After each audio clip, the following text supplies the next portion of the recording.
Looking for a fun and informative podcast all about training working dogs? Look no further than the LWDG Pod Dog.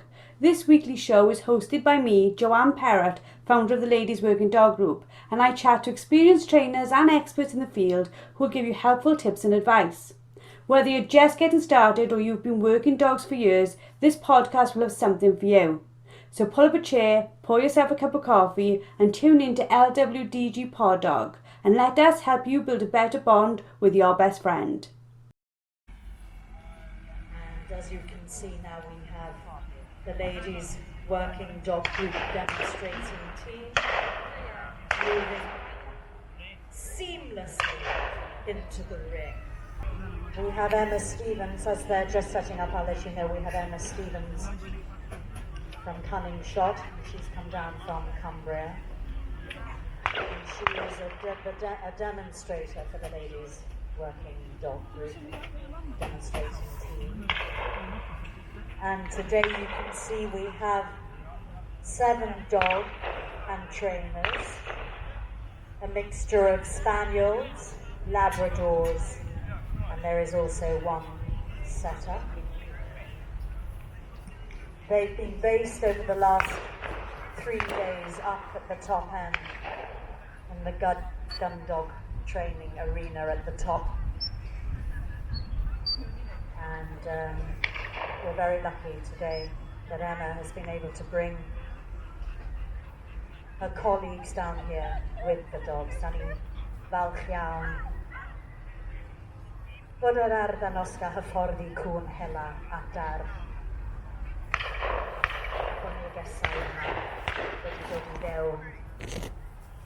I'm a group expert trainer, gun dog trainer for the Ladies Working Dog Group. All of these lovely ladies here are members. We are actually members of a dog training club, so all of these dogs have never been in an arena before, they've never done a demonstration, and what we're going to show you today is an actual training session so that you can see when it goes right, when it goes wrong, and exactly kind of how we run things as an organisation. So the Ladies Working Dog Group is made up of 7,000 members from across the country and across the world. We've got members in Canada, we've got members in Belgium.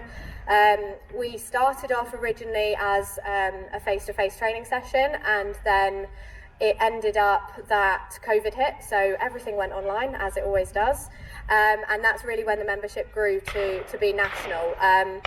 We run it as predominantly on the website, and all of our members use that website to communicate with each other and to watch masterclasses which are done by gun dog trainers, and we have like 4 trainers across the regions and a trainers directory, and we run it like that, and it's all about being a community and training together and enjoying the sport that is gun dog training.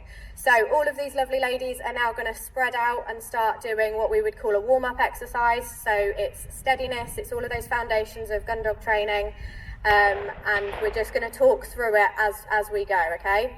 So the Ladies Working Dog Group also has over 52 online training sessions that you can watch as a member. Members can be men that join as well, so it's not just for women, but any of the face-to-face training is females only. All of our trainers are predominantly women as well, but we do have some male trainers in there, and we cover all working dogs as well. All of our trainers run their own businesses, and we then provide our support for the Ladies Working Dog Group for all of their members as well, okay? So I run a company called Cunning Shot Dog Training, and then the other trainers in the regions do other things as well. So what I'll do is, as we're going around and you can see what these dogs are doing, I'll just explain it a little bit as well. So we're predominantly reward based, so we want these dogs to actually form a relationship and a bond with us. If we want to work these dogs in the field, we need these dogs to actually want to be with us, okay? Because at the end of this day, this little spaniel here is going to be very, very close to game, if not right up against game. And what you don't want is for him to prefer the game to his lovely handler, Katie. So what we start with is loads of reward-based stuff. As you can see, the pup that I've got with me, he's a real baby. So he might be a little bit edgy today. So we'll just see how he goes. So Katie's doing a bit of sit stuff, sit whistle, which is really important. Stop whistle, super important for a spaniel that's hunting. And then what she's also doing is she's throwing dummies around which would simulate birds falling, because again, as a beating dog, which predominantly Smokey is, what you don't want is for him to stop hunting and start retrieving, okay? So Katie doesn't want this dog retrieving very much at all, so she does lots of steadiness of throwing dummies around which simulate birds falling, okay? Recall whistle and stop whistles, again, are the most important, and we'll introduce them hunting in a little while. Moving on to a Labrador. This is Jane here with Lottie. Lottie has just got her working gun dog certificate, so she's pretty good at all of her obedience now. So she's just going to show a nice scene retrieve when she's looking and concentrating. So it's sending the dog out, and then ideally you want the dog to come back straight away with that retrieve, and that would simulate your birds falling on a shoot day. So it's so important that all of these ladies do these foundations. We do them all the time in training sessions as well, so that everybody knows that these dogs, and the dogs understand that, right, we're in a training mode, I need to concentrate. So hopefully this means that we could go wherever, into any arena, into any training environment, and the dogs understand that this is where they should be and this is what they should be doing, okay?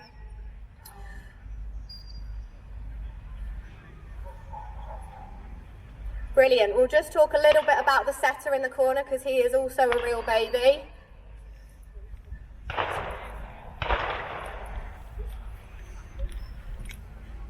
So we'll just do a little bit with this setter as well, so that you can kind of see. So the setters are very slightly different, because what you don't want them doing is an awful lot of steadiness. So they don't do an awful lot of obedience, as with all the HPRs. What they do is they work on their natural instincts, okay? So what you'll see is you won't see Lucy throwing dummies around or anything, because setters don't actually retrieve. And I'll hand over to Lucy to have a bit of a chat about Jaeger. Okay, so he's only 15 months old, never been into a ring, so I'm afraid all of this is rather a bit daunting for him.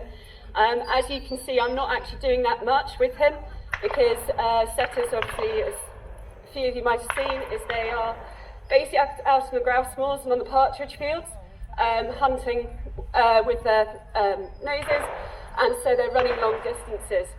So if I let him off now, he'd probably be straight over there, which would be absolutely fine. His recall is okay, but just for doing what we're doing at the moment, it's just easier just walking him around and getting him accustomed to the atmosphere. And you'll see a little bit of how I train him to quarter later on the long line. Emma, I think that's over to you.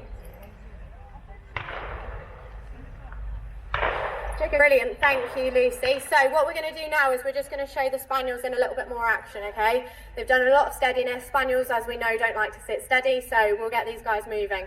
So we'll clear the arena, and we'll just have the first two dogs. You line up.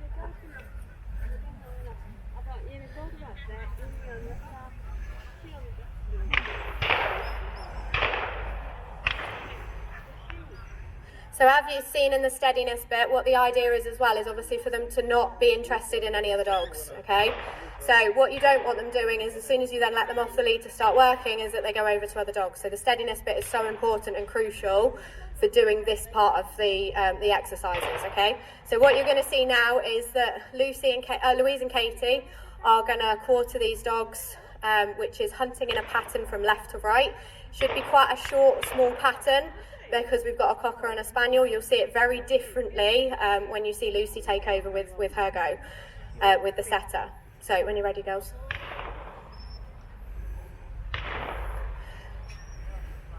So you'll see it slightly different. So a springer has a little bit of a wider pattern, whereas you'll see the cocker doing a bit more spinning.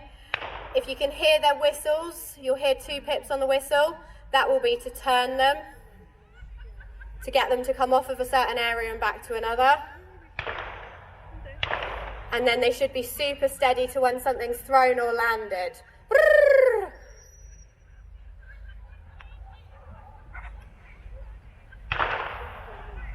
So you'll see Louise send for that, so that would be like a fallen bird. You'll see them hunt a little bit for it and then return back.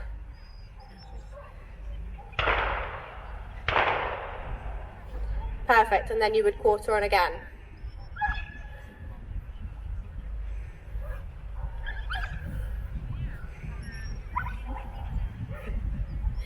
Hunting in flat grass is quite difficult for spaniels to do, so if you can hear them being a little bit overexcited, it's because they're a bit confused. This would normally be done in woodland, a little bit more cover and things like that, so you'd see them, they're still doing the pattern, but it's not quite as perfect as you'd maybe want it to be if you were out in the shooting field.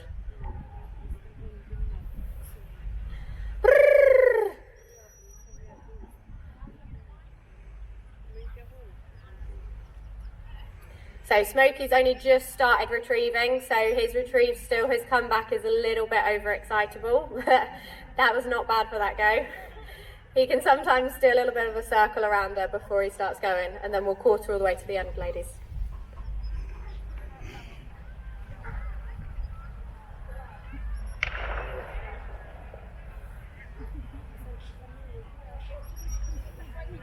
So really important when you're teaching spaniels to quarter that you don't go over the same ground twice. They need fresh ground every time they go, okay? So try not to hunt them over the same ground because they get bored and their heads start to come up into the air and you don't get the right pattern. So what I wouldn't do now is spin round and hunt them back the other way, okay? We'd just stop at that because we'd reach the end of it. What I'm going to do now is bring Stella and Sarah in with their two. They're very, very young and both of them are really novice handlers. They've only been training for about a year or so with gun dog training. So these guys are a little bit more experienced. Both of these have been on shoots already. So you'll see the difference of it being now at a slightly more novice level basically, so that you can see how we start to teach it a little bit.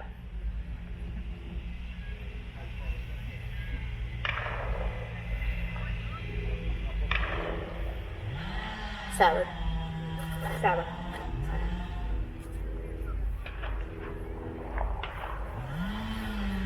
Perfect, so different spaniels can hunt over the same ground that another spaniel's just hunted over, but we wouldn't have turned the same team round and hunted them back, okay? So this time what you'll probably hear is much more interaction, maybe less whistle stuff, and the way the steadiness is done will be slightly different as well, okay?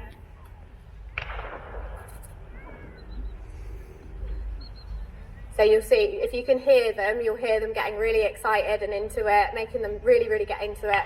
Try and get that focus and attention. They're much more novice dogs, so it's a slightly slower pattern as well.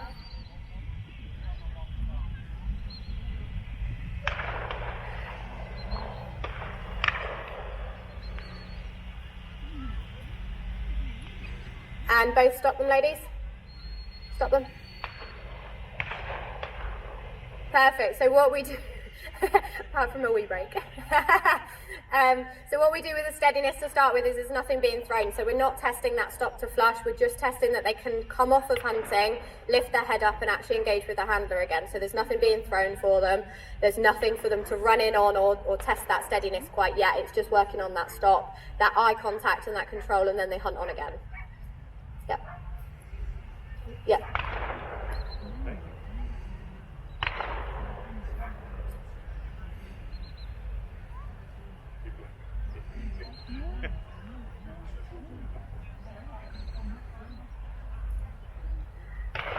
And when you start to introduce then a retrieve into this hunting, what you would do is you would stop the dogs first. So if you both stop these dogs,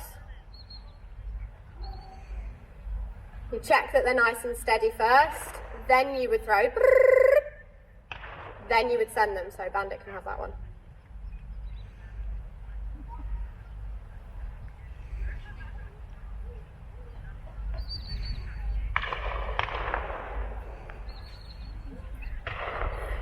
Just struggling with that dummy a little bit. There we go.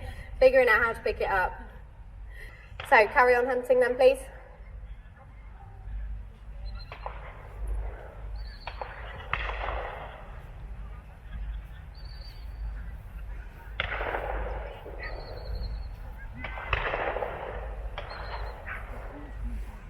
Take that dummy.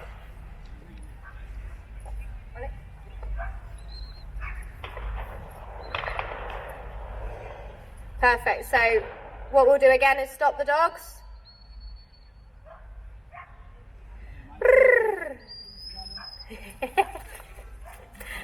There you go, you can see when it goes wrong that would be what would happen. So dog running in obviously is not ideal. So the idea is that the person that threw the dummy can get to it quicker. So obviously that was meant to be for Juno. She sat lovely, she can have this in a minute. but then that's the correction. So it's no harshness, it's not horrible, it doesn't hurt the dog, it just tells them that wasn't yours, try again and offer me a different behaviour. So when I throw this again, what then Stella's going to do is blow that stop whistle, and then she's going to reward him for staying still while Juno's then is allowed this.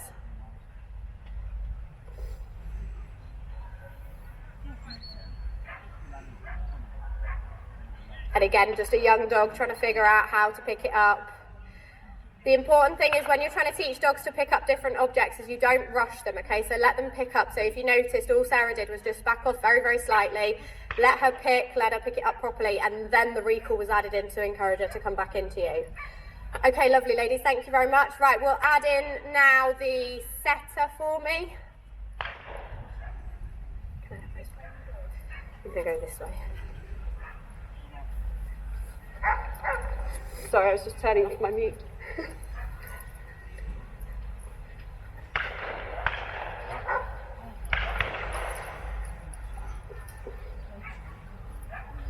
Yeah, so sorry.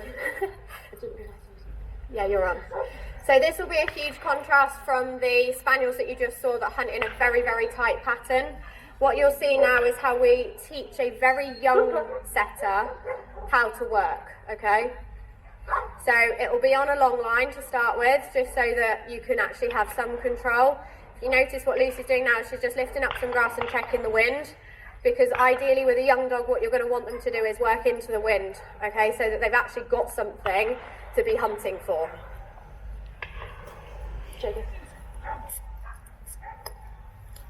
Obviously, when they end up working on shoot days, you can't just decide what way you're going to go because of the wind, but at that point the dog is much more advanced so that it can cope with different wind directions. We've also got rather very nice stuff smelling on the ground. Yeah. Which could be very interesting.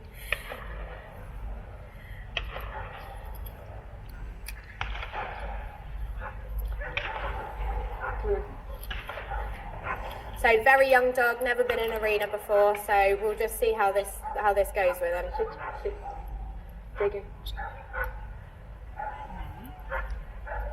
Sorry, this is also 30 to 40 metres, so it is quite long. Jigger, go get him.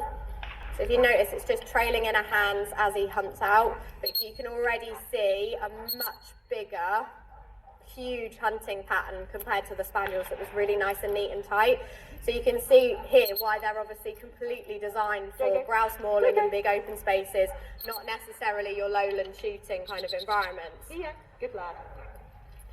So all the lead's doing is basically acting as a line for security so that he doesn't decide to completely run off, but also for Lucy to teach this turn whistle as well. Good so you lad. can hear her turn, and if he doesn't turn, she just gives a quick check on that lead to get that head back up again and teach him. So all of this is basically done really, really slowly and casually as the dogs get older and they start to mature, so that you can see the pattern start to form, and as they get more experience they pick up scents a bit differently, and then you'll start getting the sets as well.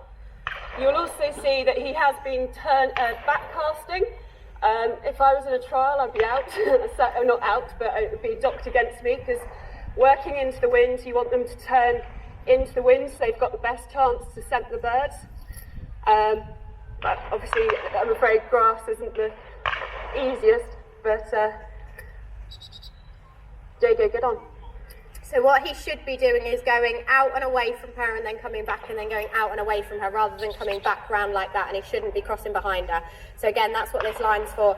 At this stage, obviously, it's puppy behaviour basically, so it'd be the same as you rolling balls for a Springer pup and things like that. Although he looks big, the maturity level is the same kind of age as like a 5-month spaniel at this point, okay? Jago, Jago. He's hurting. Sure.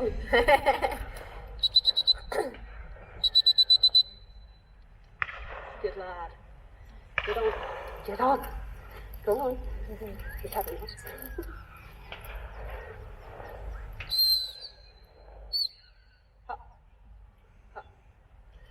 Also, just to let you know, obviously, he's still learning the drop whistle as well. So I like our drop whistle is used for emergencies, with hare chases mainly, when we're on the partridge, but also when we're producing birds for guns or on a point, we want them to drop to the flush.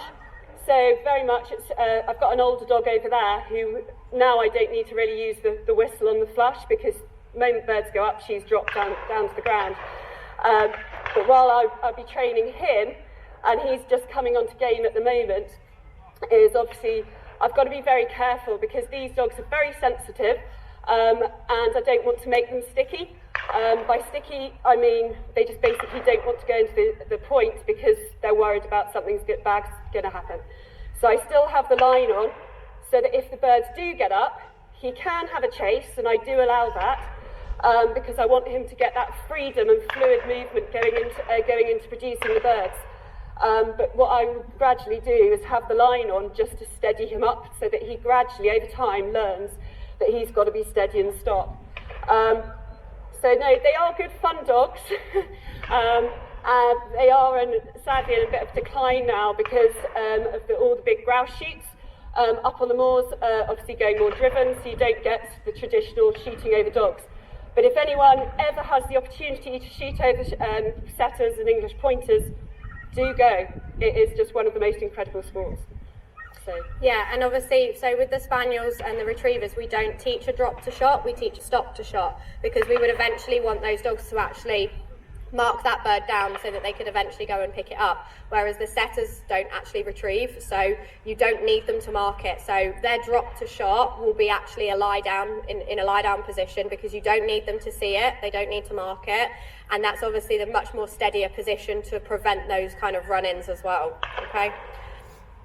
Right, so now we're going to focus more on the Retrievers. So we've got two Labradors with us now. We've got Lottie, who's the black Labrador. She's slightly more advanced, and then we've got Effie, who is the yellow Labrador, and she's been a little bit timid to get going. That's probably the best way to describe her. So what we're going to show you guys today is a retrieve with a jump in the way, okay? So what we ideally want them to do is mark the dummy going down and jump into the box, retrieve it, and then come back again. We're going to show you how you would initially teach it. Effie's only done a couple of jumps, so she's not very advanced. So we're going to teach this with something that's called a memory retrieve. So it means that what will happen is, we'll do it at quite short distances as well. So what will happen is Amanda will walk out with Effie. She's going to place the dummy in the box, and she's going to walk back again. This basically will help Effie see that the dummy is in the box, understand that she has to jump in and get it, and then she can retrieve it back. Then what you would do is, after that, you would then do a scene straight away after at the same distance, so the dog understands that it doesn't need to be only Amanda that throws the dummy into the box. So she's seen it go in, she walks back with her.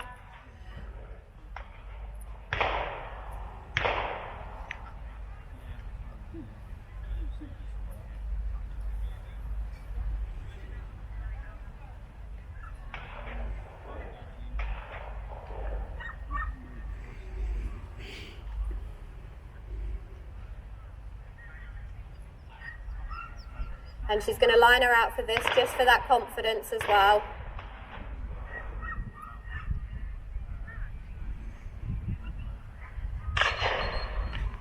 So it's really important for dogs to learn to jump on shoots when told to and when directed to, not just when they feel like it.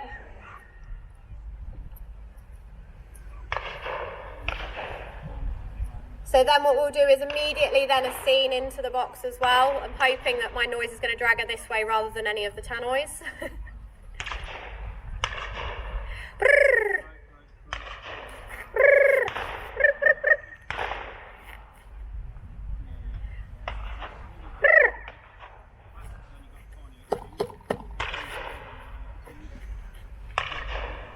So that time she didn't need that line out of her hand, because she'd marked it down, and actually putting your hand down may actually distract the dog and get them not to bring it, not to actually mark the bird. As you see with these, so these are the clone dummies, so ideally obviously what you want them to do is pick them up as they would do a bird, and what she'll do is, because she's quite a novice dog, you saw her pick it up by the wing, Really, really common for dogs to do, and it's much easier for them to learn to pick them up correctly on these dummies than try and attempt it on a bird. So what we'll do is we will then do more work with those dummies over bigger retrieves, so it's actually uncomfortable for the dog to pick it up by the wing because of the weight, and then she'll start to pick it up properly. And the important bit is then for Amanda not to rush on that recall whistle as well, to make sure that she gets that really important pick-up point as well. So then we're going to do a retrieve with Lottie. So we're going to do a scene retrieve first, and then we're going to show you how to increase distance, okay? So again, slightly more advanced, so Lottie didn't need that arm to help with that confidence either. And again, no recall whistle. She knew where her handler was, and she knew to bring it straight back to hand at that point.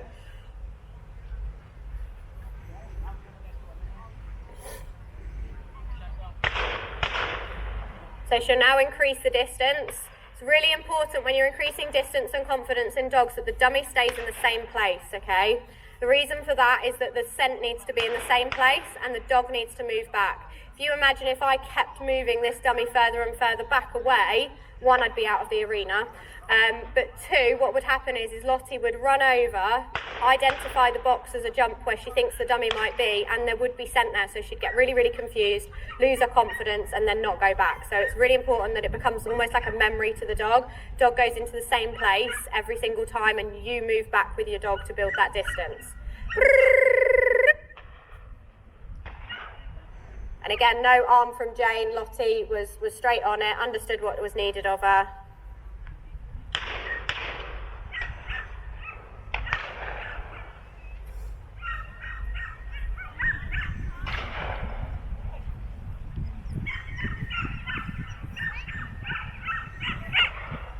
Perfect, and if a dog drops it, what Jane's doing now is she's just backing off to try and get the dog to re-pick it up, because that does happen. They do get, they mispick it and things like that.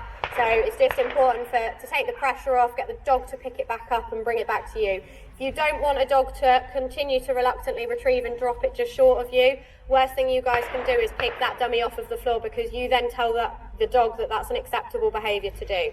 So you take the step back, take the pressure off, get the dog to re-pick it and then bring it back into you again. Some dummies. Yeah.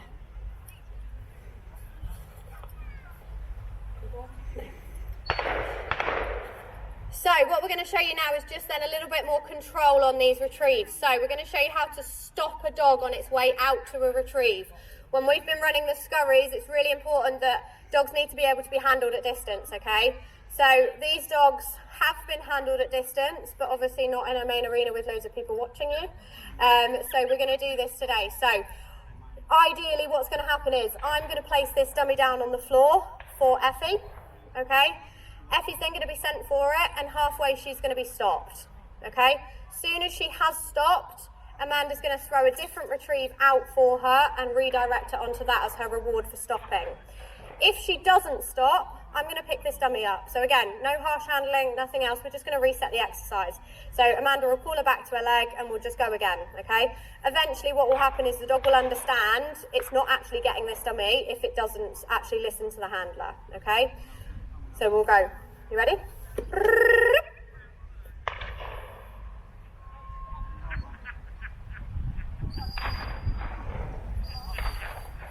That's fine, she hasn't stopped. She'll go straight back to Amanda and we'll just go again.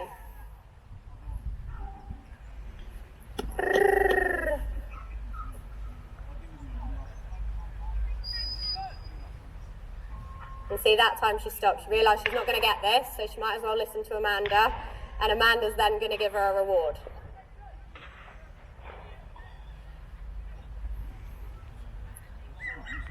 So the reason we send for a redirect rather than stopping and being sent back for this same retrieve is because eventually what will happen is the dog will realise that it's going to get the retrieve anyway, so why stop? So it's important that it's a redirect for a different retrieve as a reward, and then she is then allowed this item.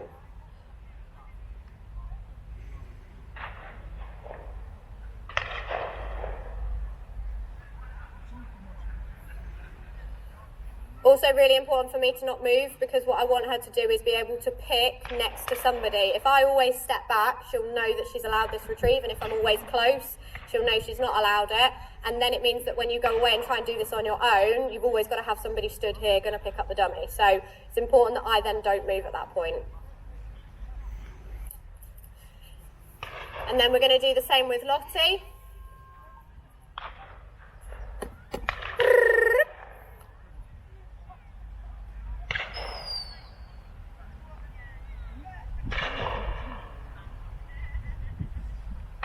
So Lottie obviously stops, so she gets her redirect straight away.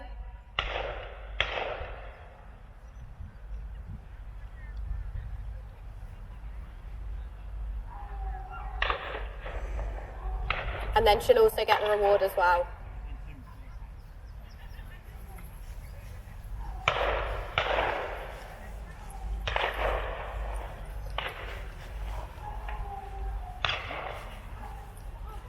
Lovely, thank you very much. So obviously what you've seen is some, well, they've all been very well behaved actually, some well behaved gun dogs performing really, really well and minimal mistakes really.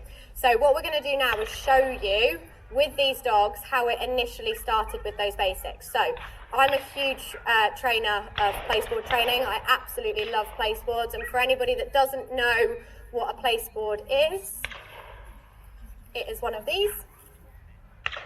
So it's just some wood and some astro.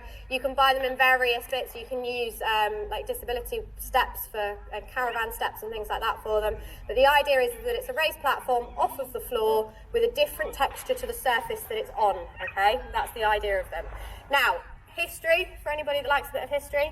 The history of placeboards was that they firstly came from the circus. So when we still had animals in the circus, they used to use target boards basically, so they're very, very similar. And they used to use them to get the elephants and the monkeys and all that sort of thing to perform on them. Then what happened is it was put over to zoos, and zoos started using them for veterinary medicine. So they used to target animals' paws so they could take blood samples without knocking them out and putting them under sedation and things like that. Eventually, dog training caught up with all of these training styles, and we started seeing it in competition obedience and competition agility. And they used to use these placeboards for target training to teach them to not come off of seesaws and stuff like that and do 2-on, 2-off kind of behaviours. Then eventually gun dog work again caught them up, and we started using them for gun dog work when we went much more reward based versus traditional based training, okay? So the placeboards are an ideal way to basically make very unsteady dogs and young dogs understand to sit still without you having to repeat the word wait, wait, wait, wait, wait over and over again, okay? So the way we introduce them is firstly with a lure. So the idea is that a treat goes in front of your dog's nose and they walk from left to right over the board, just like Amanda's doing here. So they just walk left and right over the board, or front to back over the board. Smokey's decided that Effie's very exciting.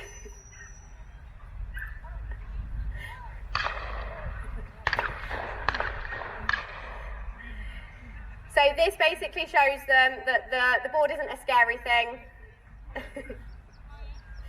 Decided Effie's very interesting.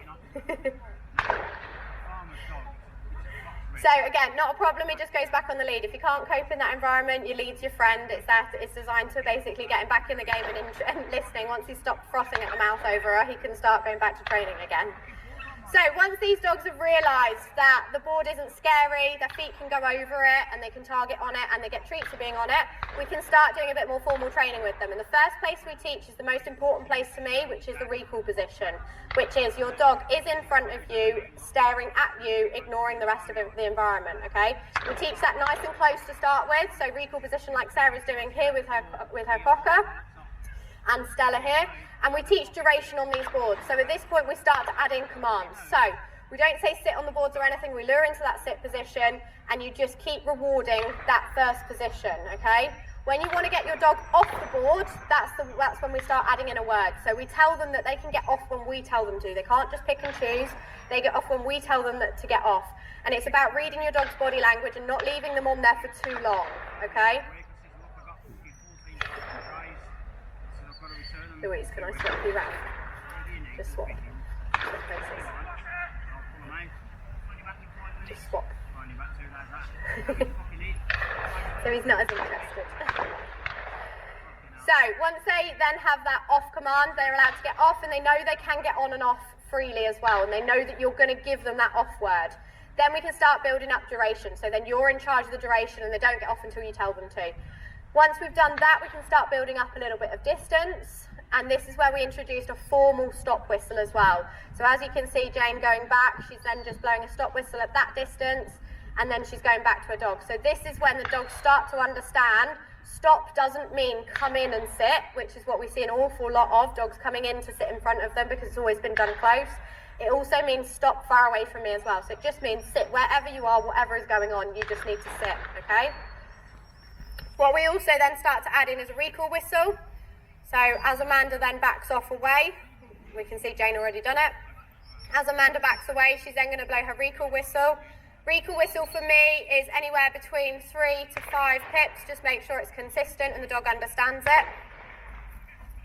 And then what we start doing is adding those steadiness in. So what you saw the ladies doing right at the start when they were walking circles around them and the dogs weren't moving, that starts on these place boards. They learn to not move, not even pivot their feet.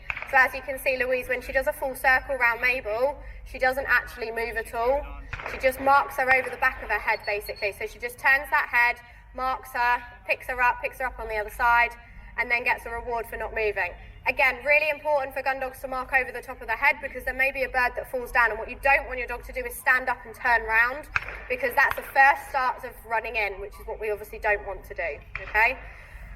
So we start seeing bits of circles and things like that, and then what we start doing is adding in a heel position. So as you can see, what Sarah's doing is she's targeting both a recall position and then she's moving to a heel position. We then start adding in the word heel, and then eventually this behaviour starts to happen where you've got a dog that knows that they're going to get rewarded at some point, so they stay with you until that point, okay?